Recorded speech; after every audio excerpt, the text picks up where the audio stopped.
சரண் Krishna YouTube சேனலுக்கு உங்களை அன்புடன் வரவேற்கின்றேன். குலதெய்வத்தை வணங்குபவர்களா நீங்கள் கட்டாயம் மறந்தும் இந்த 5 தவறை செய்யாதீர்கள். அது என்ன தவறு, ஏன் செய்யக்கூடாது அப்படிங்கிறத பற்றி தான் இந்த வீடியோவில் நம்ம தெளிவாக பார்க்க போகிறோம்.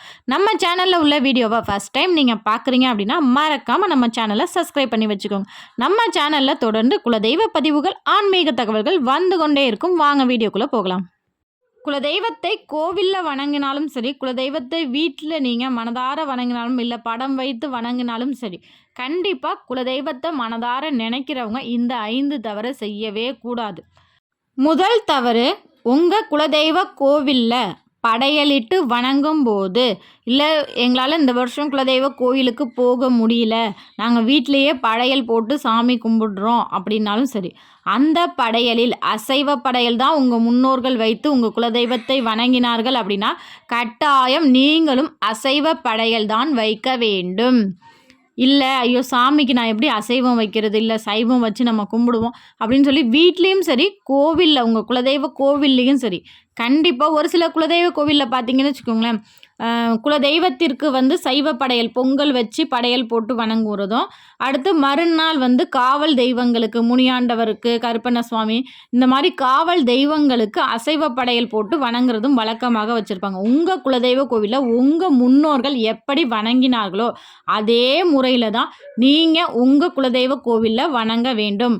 குலதெய்வ கோவிலுக்கு போக முடியல, அந்த நாளில் நாங்கள் வீட்டில் படையல் போடுறோம் அப்படின்னாலும் அன்றைய தினத்தில் உங்கள் குலதெய்வ கோவிலில் நாள் உங்கள் குலதெய்வத்திற்கு சைவ படையல்னா ஒரு நாள் நாள் பொங்கல் வச்சு படையல் போட்டு சாமி கும்பிடுங்க. மறுநாள் அசைவ படையல், அசைவ உணவு சமைத்து வைத்து நீங்கள் படையல் போட்டு வணங்க வேண்டும்.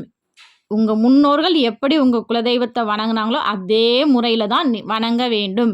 கண்டிப்பாக நம்ம இஷ்டத்துக்காக, இல்லை இன்றைக்கி வெள்ளிக்கிழமை வருது, இது சனிக்கிழமை வருது, நான் சாப்பிட மாட்டேன், என்னோடய இஷ்ட தெய்வத்துக்கு விரதம் இருக்கிறேன் அப்படிலாம் சொல்லி குலதெய்வத்தின் அசைவ உணவை நீங்கள் சாப்பிடாமல் இருப்பது தவறு. அதே போல் நான் இன்றைக்கி சாப்பிட மாட்டேன், அதனால் நம்ம அதுக்கு அடுத்த நாள் நம்ம படையல் போட்டுக்குவோம் அப்படின்னு சொல்லி உங்கள் இஷ்டத்துக்கு படையலை மாற்றுவது அப்படிங்கிறதும் தவறான விஷயம்தான். இரண்டாவது தவறு, ஒரு சில குலதெய்வ கோவிலுங்க அந்த குலதெய்வத்திற்கு ஒரு சில அசைவ உணவுகள் ஒத்துக்கொள்ளாது. அப்பேற்பட்ட அசைவ உணவுகளை நீங்கள் வீட்டில் சமைச்சு சாப்பிடுவது, இல்லை வெளியிலேருந்து வாங்கிட்டு வீட்டில் வச்சு சாப்பிடுவது அப்படிங்கிறதும் தவறு. உதாரணத்துக்கு சொல்லணும் அப்படின்னா, உங்கள் குலதெய்வம் ஒரு பெண் தெய்வம், உங்கள் தெய்வத்திற்கு ஆடு கோழி அங்கே கோவிலே பலியிடுவாங்க அப்படின்னா அந்த ஆடு கோழிகளை நீங்கள் தாராளமாக சாப்பிட்லாம். அதை விட்டுட்டு மாட்டு இறைச்சி, பன்றிகளின் இறைச்சி இதெல்லாம் சாப்பிடுவது உங்கள் குலதெய்வத்திற்கு ஒத்துக்காது அப்படின்னா கண்டிப்பாக அதை நீங்கள் சாப்பிடக்கூடாது. அது வீட்டில் சமைக்கவும் கூடாது. அதை எப்படிங்க நாங்கள் தெரிஞ்சுக்கிறது, எங்கள் குலதெய்வத்திற்கு அது சேருமா சேராதுன்னு எப்படி தெரிஞ்சுக்கிறது அப்படின்னா, உங்கள் வீட்டில் உள்ள பெரியவங்க சொல்லுவாங்க. இல்லை பெரியவங்க சொல்லலை அப்படின்னாலும் நீங்கள் என்றைக்காவது வாங்கிட்டு இந்த போல் நீங்கள் சாப்பிடும்போது, அது நீங்கள் சாப்பிட்டதுக்கப்புறம் ஒரு 6 மாதம் 1 மாதத்துக்கு கண்டினியூவாக உங்களுக்கு ஒரு கஷ்டம் வரும், இல்லை வீட்டில் சண்டைகள் மேலே சண்டை வரும், ஒரு நிம்மதி இல்லாத சூழல் ஏற்படும். ஏன்னா அது உங்கள் குலதெய்வத்திற்கு சேராது, உங்கள் குலதெய்வத்திற்கு அது பிடிக்காது, அதை நீங்கள் செய்யக்கூடாது. ஒரு சில குலதெய்வ கோவில்லையே பன்றிகளை பலியிடும் பழக்கம் இருக்குது. அதை ஆர்த்தியப்பன் அப்படின்னு கூட சொல்லுவாங்க. அதுபோல் உங்கள் குலதெய்வ கோவிலில் பன்றி இறைச்சி சாப்பிட்றாங்க, நாங்கள் அதை வீட்டில் செஞ்சு சாப்பிட்லாமான்னு தாராளமாக செஞ்சு சாப்பிடலாம்.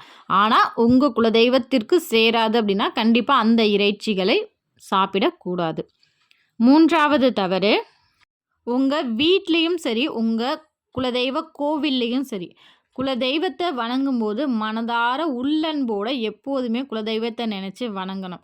அதை விட்டுட்டு குலதெய்வ கோவிலில் இருந்துட்டு அப்பா நான் எவ்வளோ தான் செலவு பண்ணுறது, இவ்வளோ செலவாகுது, இந்த கோயிலுக்கு வர்றதுக்குள்ளே இவ்வளோ செலவாகுது அப்படின்னு சொல்கிறது, இல்லை வீட்டில் என்னத்தை நான் அந்த தெய்வத்தை நான் இவ்வளோ செலவு பண்ணி நான் வணங்குறேன், என்னத்தை என்னை நல்லா வச்சுருக்கு அப்படிங்கிற மாதிரி நீங்கள் பேசுகிறது ஒரு நம்பிக்கையோட ஒரு அன்போட குலதெய்வத்தை வணங்கி பாருங்கள். அதற்கான பலன்கள் ரொம்ப அதிகமாக இருக்கும். நம்பிக்கையே இல்லாமல் என்னடாது இவ்வளோ செலவாகுதே அப்படின்னு நீங்கள் நினச்சிங்க அப்படின்னா கண்டிப்பாக குலதெய்வமே உங்களை விட்டு விலகுமே தவிர உங்களுக்கு நன்மைகள் செய்ய முன் வராது. அதனால் இந்த தவறை செய்யவே செய்யாதீங்க. நான்காவது தவறு, குலதெய்வ கோவிலுக்கு போகிறீங்க அப்படின்னா கட்டாயம் உங்கள் குழந்தைங்களையும் அழைத்து கொண்டு போங்க. என்னங்க நாங்கள் எப்போதும் குடும்பத்தோடு தான் போவோம் அப்படின்னு சொல்லுவீங்க. ஆனால் ஒரு சிலர் என்ன செய்கிறாங்க அப்படின்னா 10th படிக்கிறாங்க, 12th படிக்கிறாங்க, அவங்களுக்கு லீவு கிடைக்கல அப்படின்னு சொல்லிட்டு அந்த வருஷம் அவங்கள விட்டுட்டு போயிடுவாங்க. அது முற்றிலும் தவறான விஷயம்தான். ஒரு நாளாவது லீவு போட்டு கூட்டிகிட்டு போங்க. அப்படி இல்லை அப்படின்னா கண்டிப்பாக 10th to 12th படிக்கிறாங்கன்னா வருஷத்தில் ஒரு நாளாவது லீவு அப்படிங்கிறது இருக்கும். பொங்கலுக்கோ இல்லை தீபாவளிக்கோ எப்பயோ ஒரு நாள் லீவு இருக்கும். அந்த ஒரு நாளில் கண்டிப்பாக உங்கள் குலதெய்வ கோவிலுக்கு அழைச்சிட்டு போங்க. 5வது தவறு, நீங்கள் குலதெய்வ கோவிலுக்கு போகிறீங்க அப்படின்னா அதற்கு அர்ச்சனை பொருட்களாக இருக்கட்டும், அல்ல அபிஷேக பொருட்களாக இருக்கட்டும், இல்லை நம்ம சேனல்லே ஒரு வீடியோ போட்டிருக்கோம். குலதெய்வத்திற்கு இந்த 3 பொருட்கள் வாங்கி கொடுத்தா உங்கள் குல வம்சமே சுபிட்சமோ, அந்த 3 பொருட்களாக இருக்கட்டும். எந்த பொருள் நீங்கள் குலதெய்வ கோயிலுக்கு நீங்கள் வாங்கிட்டு போகணும் அப்படின்னு நினச்சாலும் சரி, அந்த பொருளை ஒரு நாள் முழுவதும் உங்கள் வீட்டில் வச்சுருந்து அதற்கு பிறகு தான் எடுத்துகிட்டு போகணும். ஒரு சிலர் என்ன பண்ணுவாங்க, போகிற வழியில் வாங்கிக்கலாம், அங்கே குலதெய்வ கோவில்லையே கடை போட்டிருப்பாங்க, அங்கே வாங்கிக்கலாம், இல்லை போகிற வழியில் அதுக்கு ஊரில் நிப்பாட்டி வாங்கியிருக்கலாம். அது பூக்களுக்கு அப்படின்னா சரி, மற்ற பொங்கல் வைக்க தேவையான பொருட்களாக இருந்தாலும் சரி, நீங்கள் குலதெய்வத்திற்கு கொடுக்க வேண்டிய அர்ச்சனை ஆராதனை பொருட்கள் அனைத்து பொருட்களையுமே ஒரு நாள் முழுவதும் உங்கள் வீட்டில் வச்சிருந்து உங்கள் குலதெய்வத்தை மனதார வேண்டிக் கொண்டு அதற்கு பிறகு நீங்கள் இருக்கிற ஊரில் இருந்தே அந்த பொருட்கள்லாம் எடுத்துகிட்டு போய் உங்கள் கையால் கொடுங்க. நம்ம குலதெய்வத்திற்கு நம்ம வீட்டிலேருந்து நம்ம கையால் பொருட்கள் வாங்கி கொடுக்கும்போது அதற்கான தனி சந்தோஷம் கிடைக்கும். அதை செஞ்சு பாருங்கள், கண்டிப்பாக உங்களுக்கு ஒரு திருப்தி கிடைக்கும். நீங்கள் உங்கள் குலதெய்வ கோவிலில் உங்கள் குலதெய்வத்தை எப்படிலாம் வழிபாடு செய்வீங்க அப்படிங்கிறத மறக்காமல் எங்களோட கமெண்ட் செக்ஷனில் ஷேர் பண்ணிக்கோங்க. இந்த வீடியோ உங்களுக்கு பயனுள்ளதாக இருக்கும் என்ற நம்பிக்கையில் மற்றொரு வீடியோவில் சந்திக்கிறேன். இந்த வீடியோ உங்களுக்கு பிடிச்சிருந்தால் லைக் பண்ணுங்கள், ஷேர் பண்ணுங்கள், மறக்காமல் சப்ஸ்கிரைப் பண்ணுங்கள். சரண் கிருஷ்ணா யூடியூப் சேனல். நன்றி, வணக்கம்.